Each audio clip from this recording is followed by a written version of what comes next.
It is Friday, 23rd of July, 2021. First off, t-shirt time.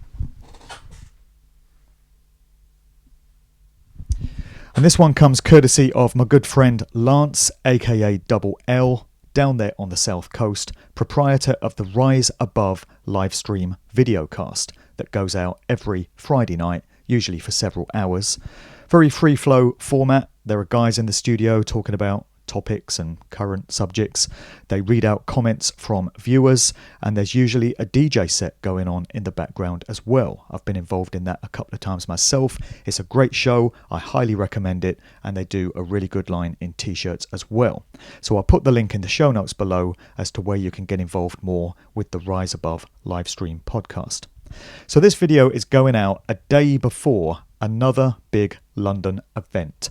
I know people have problems with the word protest, but you've got to call it something, right? Whether it's a rally or a freedom march or an assembly of free sovereign beings asserting their natural born rights. Tomorrow does promise to be the biggest one yet, despite the thunderstorms that are predicted. I think what is going to give the numbers a big boost tomorrow is the announcement this week that V passports are going to be needed as a condition of entry to nightclubs from September in England. Imagine, a few decades ago, the mainstream press was decrying the use of untested illegal drugs in nightclubs. Now it becomes a condition of getting in one, and nobody seems to mind. Now it's perfectly fine.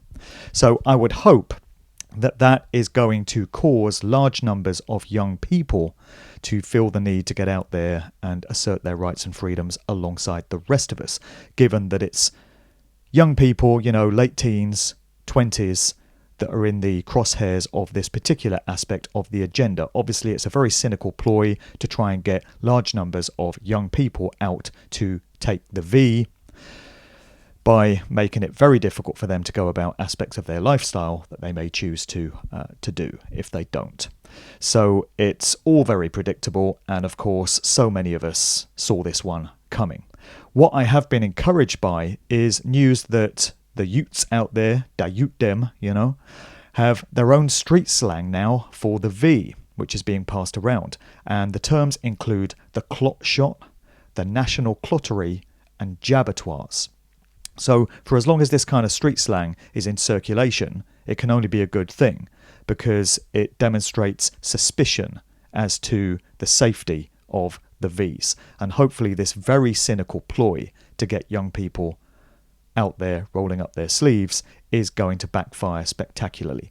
And hopefully this will not be allowed to come to pass. You would think that by the time things had got to this stage, lawyers everywhere would be taking out lawsuits against the illegal, unlawful act of trying to impose on people's natural freedoms in this way and trying to impose medical apartheid.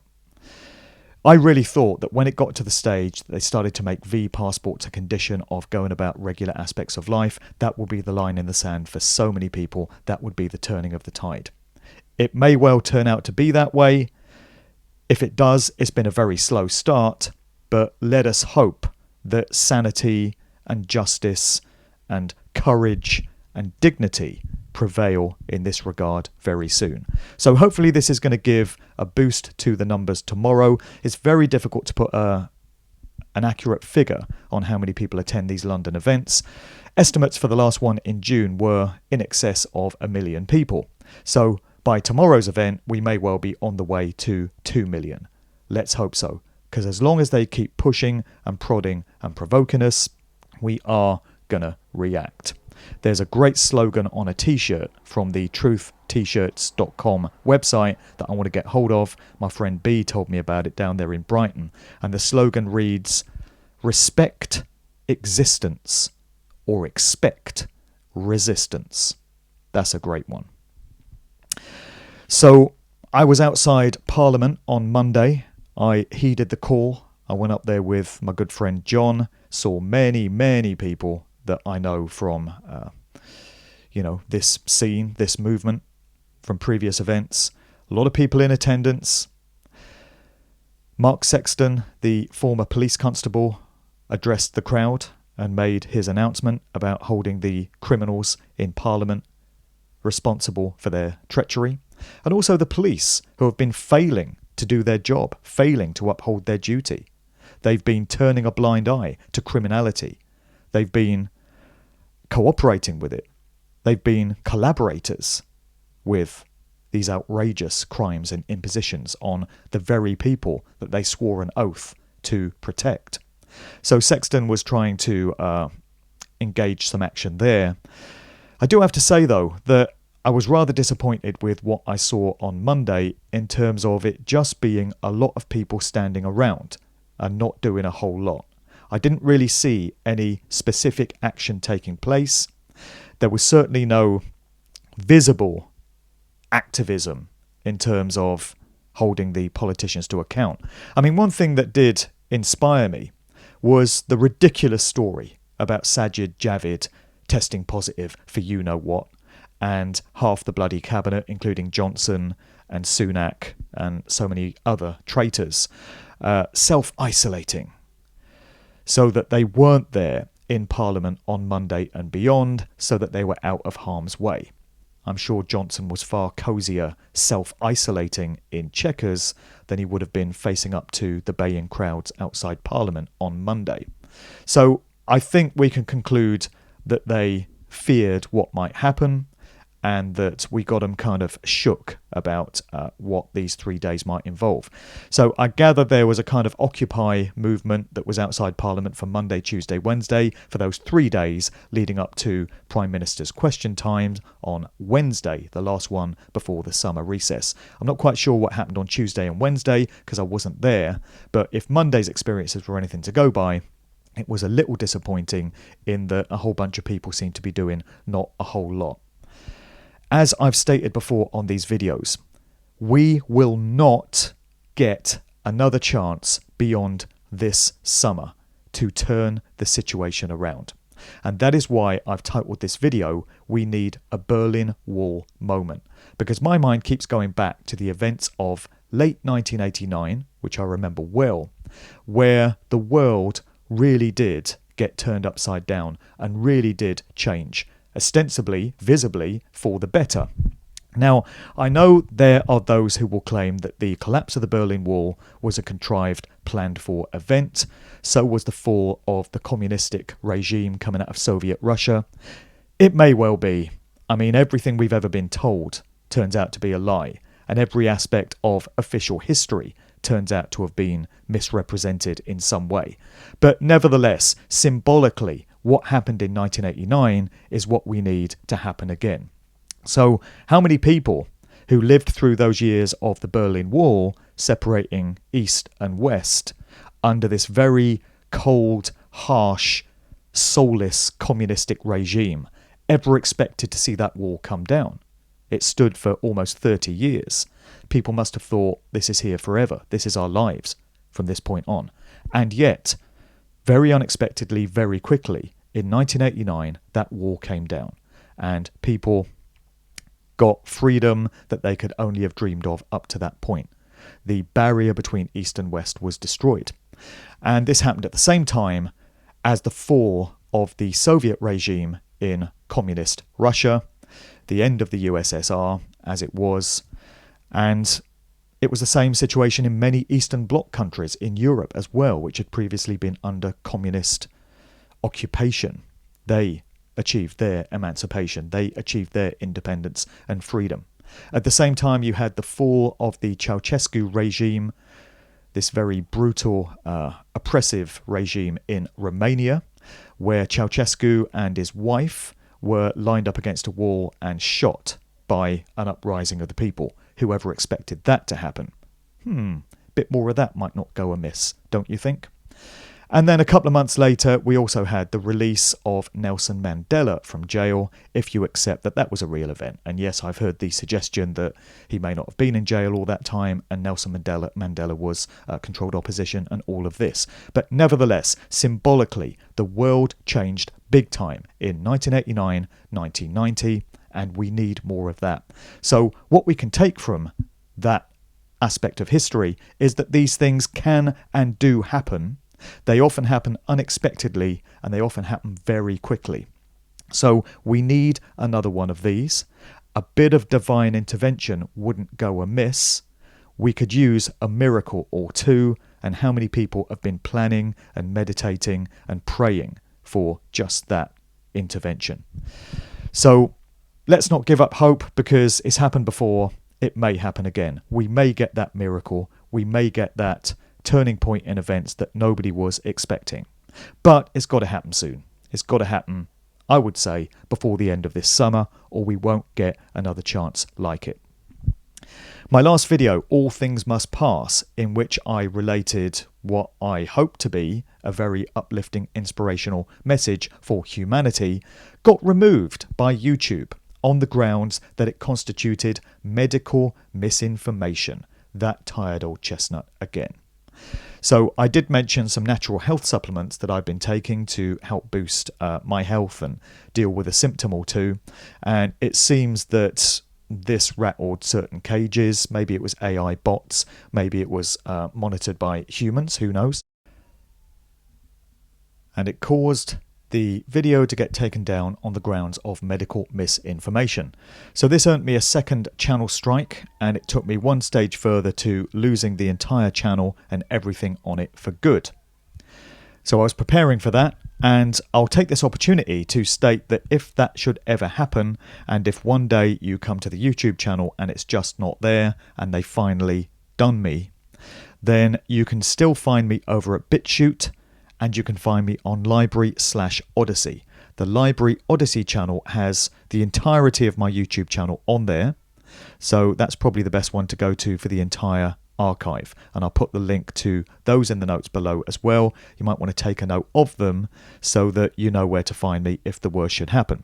However, imagine my surprise when 5 days later the video just miraculously reappeared, and I got a message from YouTube stating that the video didn't contravene their guidelines after all, and they'd reinstated the channel strike, and I was good to go. So gotta wonder what happened there. Maybe there was some human input and they realised that they really couldn't justify taking down this video on those grounds, so that they had to put it back. Or maybe it was an AI thing. Who really knows? But anyway, I'm pleased to be back down to one channel strike now, so I've got one to play with. So I might be around on here for a while longer. Let's hope so, eh? Had a great experience at the Questioning Science Conference this last weekend in Staffordshire, as did the other 140 or so people. It really was a wonderful occasion. We had lots of talks and presentations on how we've been lied to through conventional mainstream establishment sources about all aspects of science and spirituality and natural health. So a whole load of experts engaging in a whole load of subject areas along those lines. But really, I think most would agree that the main value of that weekend was the social aspect of it, the camaraderie, the sense of unity, the sense of fellowship, of being around our fellow brothers and sisters, being able to talk freely and being able to live and express ourselves freely. So the venue, Yarnfield Park, were actually very cool about things. They enabled us to go around mask-free, distancing-free. It was living like it's 2019 all over again. So we were able to behave entirely normally. They kind of left us to it. They even let us have a party on the Saturday night in the conference room. So we cleared away all the tables and chairs, and I set up my DJ gear, and I had the opportunity to play a bunch of tunes, and we had a great time. It was really good for me to flex as a DJ again after a very long time, and people seemed to be really appreciative of having a bit of a party. Again, just like the old times, just like the before days, you know? And another great moment for many of us was going down the local pub in the village. I know many of our group went there on the Thursday night. That's before I got there. But they tell me the landlord did a lock-in till 1:30 in the morning and was very cool about them being there. I went down there on the Friday night with a whole bunch of other people, and it was great. Imagine ordering at the bar, no track and trace, not a mask in sight. And there must have been 100 plus people crammed into this little village pub and out there in the beer garden at the back. The landlord, Very relaxed, very cool, very convivial about everything. He did have an interesting logo on the pendant that he wore around his neck, which might explain how he was able to be so free and easy about everything without fear of repercussion from the local cops. Nudge, nudge, wink, wink. But anyway, that's all good. And I'm looking forward now to the Sacred Hearts Medicine Retreat in Snowdonia, North Wales, this coming Wednesday, the 28th of July. I'm heading up there to give a brief talk about the machinations of the music industry, and then I'll be doing another DJ set for a couple of hours, soulful uplifting house, many revival nostalgic tunes from back in the day. Also looking forward to getting down to Cornwall at some point before the end of the summer, southwest Wales for a holiday, getting to Essex, getting to Middlesbrough, and getting back up to the wild Highlands of Scotland. I want to do all this while we've still got the opportunity before the treasonous bastards lock us down again in the autumn, as they will surely try to do, if we've not taken them out by then. It's what you got to do, right? Do it while you can. I've got lots of mailbag entries to read through this time. Correspondence that I've had from listeners. Got a fair few messages, so we'll just delve into these because people make some very valid and potent points as part of the mailbag feature. So we'll get the angry stuff out of the way first of all, the heavy, dense information. This individual has written, "This is absolutely diabolical and it has to stop." Who's going to disagree with that? I replied to this comment by saying, "Agreed, but I'm open as to any and all suggestions as to how it's going to stop. It seems absurd and unbelievable that they've been able to get away with this outrage for so long already." So this individual replied, "For one thing, switch the protest targets from Parliament, a sidelined redundant heat decoy, to New Broadcasting House, ITV, Sky, etc.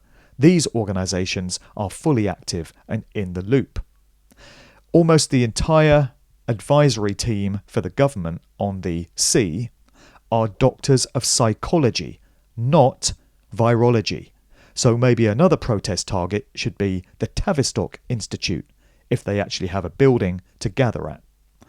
And my response was, I'd add to that the outside of SAGE and the BIT Behavioural Insight Team HQs. And I think this is a very valid point.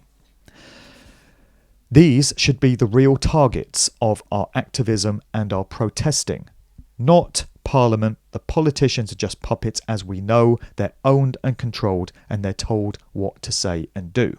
And they're told what to say and do by these behavioural psychologists, these social scientists employed at the likes of SAGE, BIT and Tavistock. These demons are reading the collective human psyche and systematically working out how to manipulate it, how to put people in fear, how to put people in mind control. I mean, can you imagine turning up to work every day, taking a paycheck for doing that to your fellow man and woman, and being okay with that, being fine, going home at the end of the day, looking at yourself in the mirror, sleeping soundly at night? How can these people stand to draw breath, knowing what they've done? How dare they? What do they feel gives them any kind of right to try and dominate and control their fellow humanity in this way, using these techniques against everyone's will? It is outrageous. And maybe the protests do need to shift to outside these institutions to make that kind of point. That could be a real game changer, because we really need to shake up these people that are devising these strategies, because they think they're staying out of the spotlight. They know that most people don't even realise that their organisations exist or what it is that they do.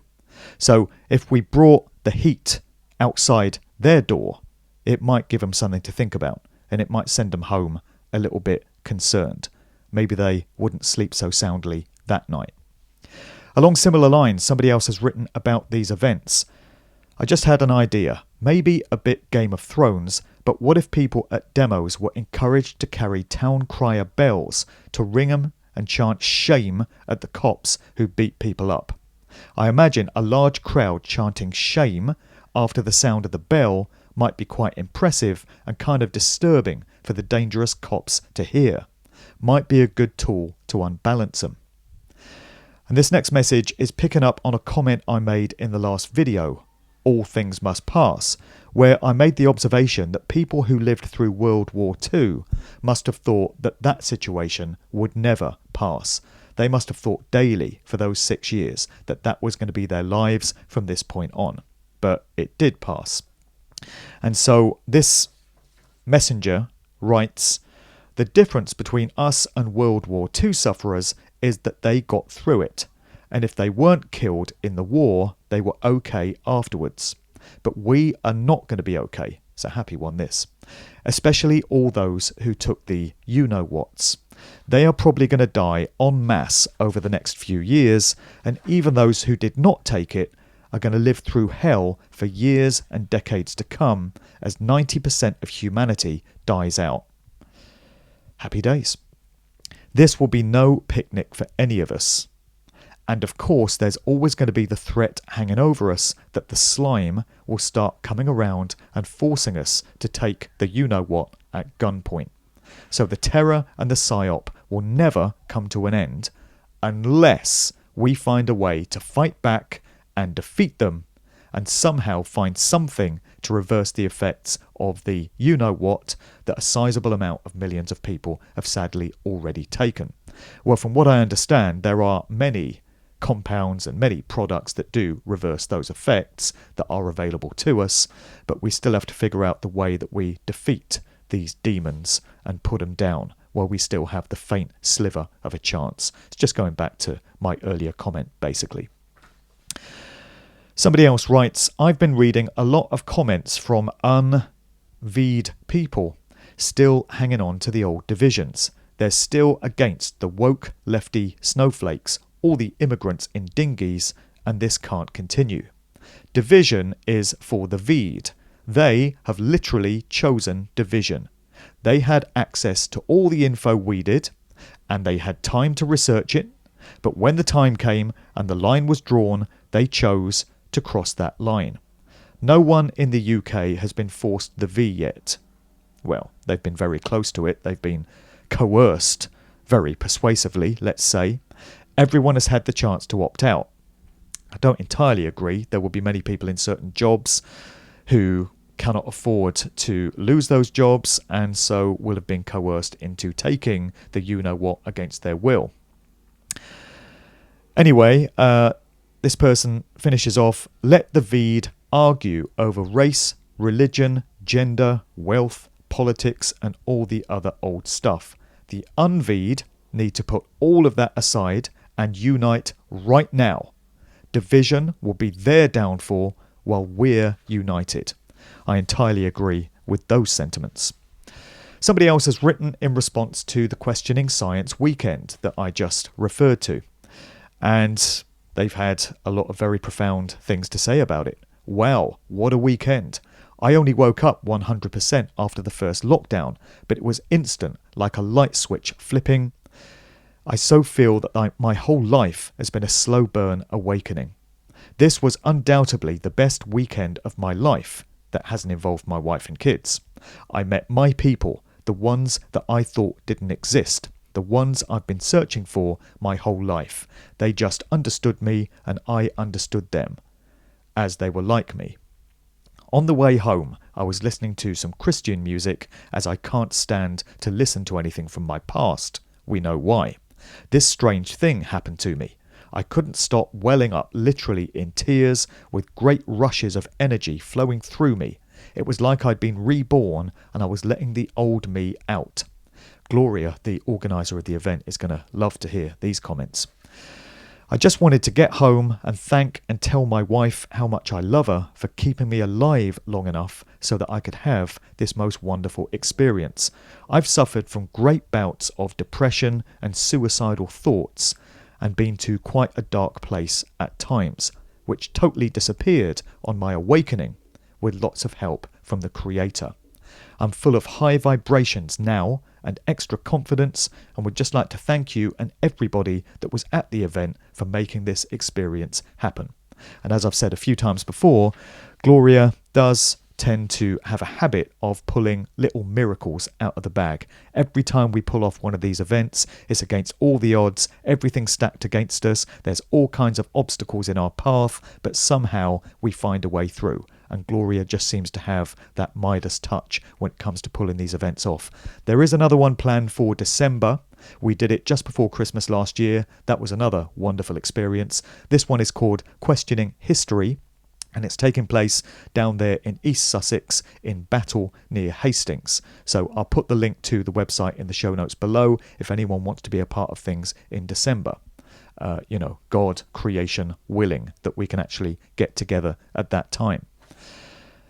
David has been in touch with regards to weekly meditations that he's running. I'm doing the monthly ones, of course. I'm curating those. The next one is going to be on the 8th of August for 8/8. I'll do a specific announcement for that a bit nearer the time. But in the meantime, there are weekly meditations taking place courtesy of the Option 3 organisation. So if people go to option3.co.uk, again, that address will be in the notes below, but option3.co.uk, there's details of weekly meditations that people might want to get involved with there, willing for truth, freedom, justice, love, and all that good stuff. Into the announcements, I've had word of a book of poetry that a good friend of mine wants me to mention. Alan Kilvington is his pen name. And he's written to me to say, if you can maybe just say something along the lines of, if you want a bit of escapism from recent events, then check out the latest book of poetry from Alan Kilvington entitled Jane Eyre Hostess. The book contains poems about V's, C, Bill Gates, Brian Cox, where's the sick bucket, NASA, Bradley Walsh, the royal family, charities, and other absurdities about modern life in general, with a couple of surreal poems thrown in for good measure. The book's available to buy on Amazon, and again, the link will be in the notes below.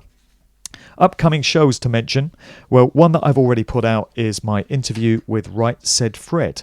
I never imagined I would ever be doing an interview with Right Said Fred. Their music wasn't what I used to play back in the day. But here we are in the strange, brave new world of 2021, where all the old rules and all the old expectations are out of the window.